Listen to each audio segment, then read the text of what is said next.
ছাত্রলীগের ছেলেরা ঘুষি মেরে ঠোঁট ফাটাই দিয়েছে।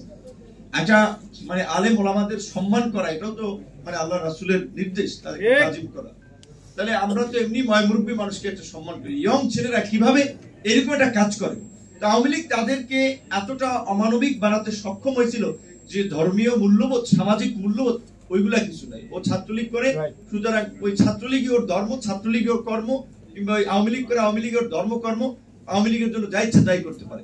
বাইতুল মুকাররম দিয়েছে না, মানুষের দাড়ি ধরে, ইন্ডিয়ার কথা বাদ দেন, বাংলাদেশ তো শেখ হাসিনা এটা করিয়েছে, দাড়ি ধরে এইখানে আপনার লোকজনকে পিটাইছে।